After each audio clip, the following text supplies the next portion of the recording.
মর্যাদার প্রতীক। সবাই যদি ওরা ইমানদার, তো ওদের মধ্যে খুবই কম, নাই বললেই চলে, কিন্তু তারপরও ওদের জন্য একটা মর্যাদার গর্বের বিষয় তো এটা।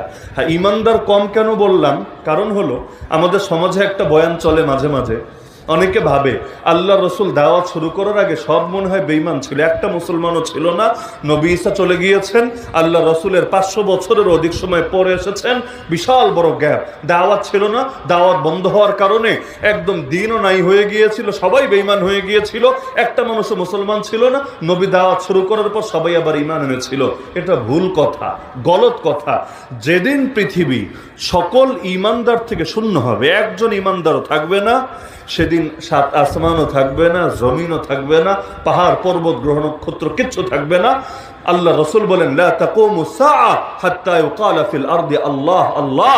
কিয়ামত হবে না ততদিন পর্যন্ত যতদিন জমিনে বলা হবে আল্লাহ আল্লাহ আল্লাহ।